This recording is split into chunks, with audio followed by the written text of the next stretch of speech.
Film की कहानी शुरू होती है अफ्रीका के एक खूबसूरत लेकिन रहस्यमय तटीय इलाके से, जहां समुद्र नीला, गहरा और शांत दिखाई देता है। यह इलाका अपनी प्राकृतिक सुंदरता, मछलियों और पर्यटन के लिए जाना जाता है, लेकिन इसी शांत समुद्र के भीतर एक खौफनाक सच छिपा हुआ है। कहानी का मुख्य किरदार स्टीव मैककेन है, जो पेशे से एक मरीन बायोलॉजिस्ट है। स्टीव को समुद्री जीवों, खासकर शार्क पर रिसर्च करने का अच्छा अनुभव है। वह अपने अतीत की कुछ दर्दनाक यादों से भी जूझ रहा है, लेकिन फिलहाल उसका ध्यान अपने काम पर है। इसी बीच एक छोटा सा तटीय कस्बा, जहां मछली पकड़ना और समुद्री खेल आम बात है, अचानक डर के साए में आ जाता है। समुद्र में मछुआरों पर अजीब तरह के हमले होने लगते हैं। शुरुआत में लोग इन्हें हादसा मानते हैं, कभी नाव पलट जाना, कभी किसी मछुआरे का गायब हो जाना। लेकिन जब एक अनुभवी मछुआरे का शव बुरी हालत में किनारे मिलता है, तब सभी को एहसास होता है कि यह कोई साधारण दुर्घटना नहीं है। शव पर विशाल दांतों के गहरे निशान होते हैं, जो साफ बताते हैं कि यह हमला किसी बेहद खतरनाक शार्क ने किया है। कस्बे में अफरा तफरी मच जाती है। स्थानीय प्रशासन इस खबर को दबाने की कोशिश करता है, क्योंकि समुद्र से जुड़ा व्यापार और पर्यटन उनकी अर्थव्यवस्था की रीढ़ है। अगर लोगों में डर फैल गया तो पूरा कस्बा बर्बाद हो सकता है। इसी दौरान स्टीव मैककेन को इस इलाके में बुलाया जाता है। उसे कहा जाता है कि वह हमलों की जांच करे और यह पता लगाए कि आखिर किस तरह की शार्क जिम्मेदार है। स्टीव जब पहली बार घटनास्थल पर पहुंचता है तो उसे कुछ चीज़ें अजीब लगती हैं। शार्क के काटने के निशान सामान्य शार्क से अलग होते हैं। वे बहुत ज़्यादा बड़े और आक्रामक होते हैं। स्टीव समझ जाता है कि यह कोई साधारण ग्रेट फाइट शार्क नहीं हो सकती।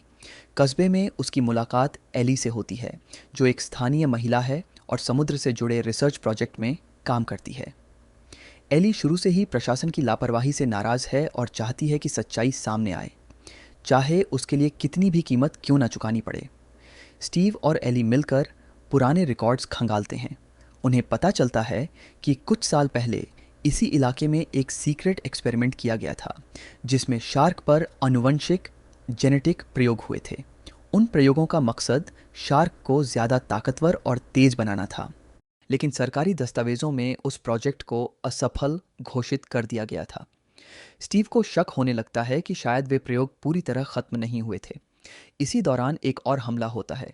इस बार हमला खुले समुद्र में नहीं, बल्कि एक छोटे फिशिंग डॉक के पास होता है, जहां लोग मौजूद होते हैं। एक नाव को नीचे से जोरदार टक्कर लगती है और कुछ ही सेकंड में पानी खून से लाल हो जाता है। यह हमला इतना तेज और योजनाबद्ध होता है कि स्टीव को यकीन हो जाता है, यह शार्क सिर्फ शिकार नहीं कर रही, बल्कि सोच समझकर हमला कर रही है।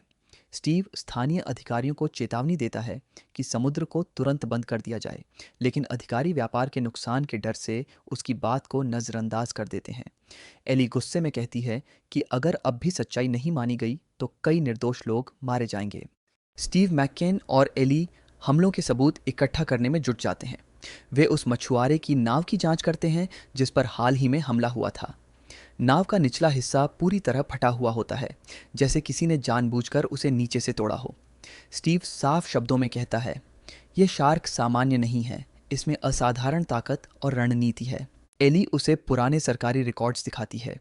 इन दस्तावेज़ों से पता चलता है कि कुछ साल पहले इस इलाके में एक गुप्त समुद्री रिसर्च लैब बनाई गई थी। उस लैब में शार्क की प्रजातियों पर जेनेटिक प्रयोग किए गए थे, ताकि उन्हें और ज़्यादा आक्रामक और शक्तिशाली बनाया जा सके। इस प्रोजेक्ट का मुख्य उद्देश्य था सेना के लिए जैविक हथियार तैयार करना, लेकिन प्रयोग बेकाबू हो गए थे। एक शार्क बाकी सभी से ज़्यादा तेज़, ज़्यादा चालाक और बेहद हिंसक बन गई थी। रिपोर्ट्स में लिखा था कि उस शार्क को नष्ट कर दिया गया है।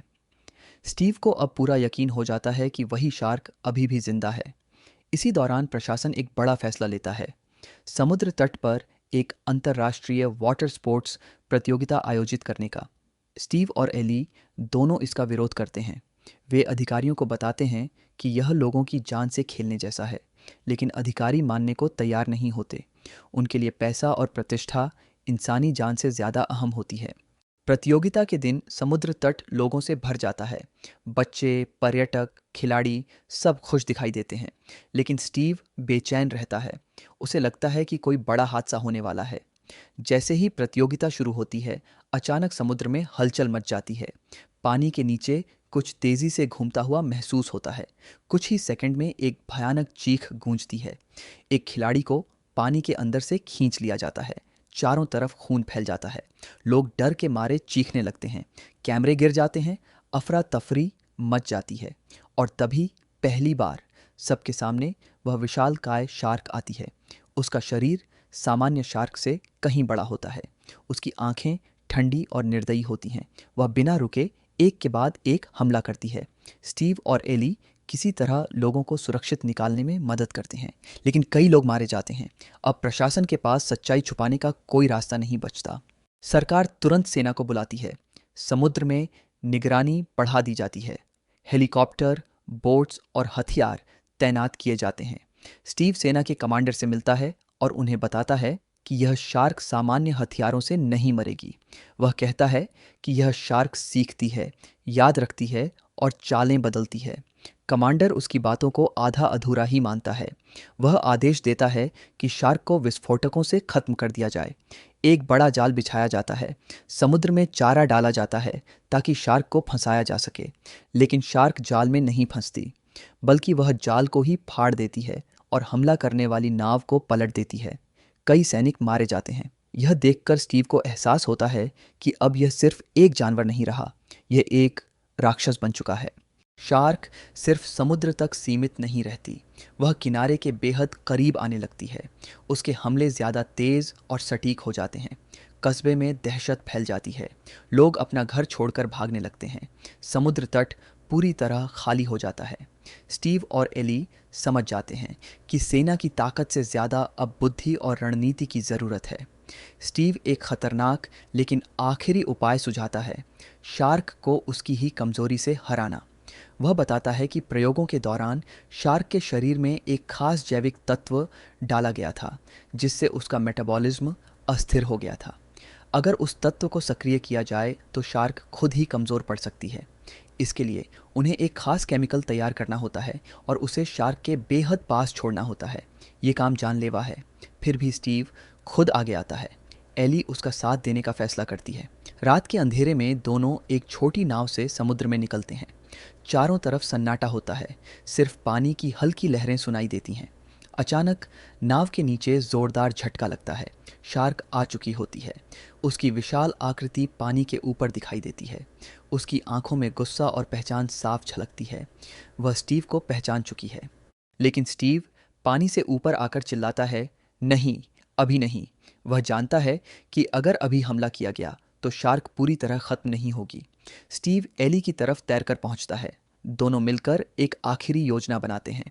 स्टीव बताता है कि केमिकल ने शार्क के शरीर को अंदर से अस्थिर कर दिया है। अगर उसे गहरे पानी से उथले हिस्से में लाया जाए तो उसका शरीर दबाव नहीं झेल पाएगा। ये बहुत जोखिम भरा है। स्टीव खुद को चारे की तरह इस्तेमाल करने का फैसला करता है। वह समुद्र में उतरकर शार्क को अपनी ओर आकर्षित करता है। शार्क गुस्से में उसकी तरफ बढ़ती है। उसकी आंखों में अब सिर्फ नफरत और दर्द है। धीरे धीरे शार्क उथले पानी की ओर आ जाती है। जैसे ही वह किनारे के पास पहुंचती है, उसका विशाल शरीर असंतुलित होने लगता है। वह तड़पने लगती है। स्टीव हेलीकॉप्टर की तरफ इशारा करता है। कमांडर बिना देर किए आदेश देता है। एक जोरदार विस्फोट होता है। पानी और आग एक साथ आसमान में उठते हैं। समुद्र कांप उठता है। कुछ सेकंड के लिए सब कुछ शांत हो जाता है।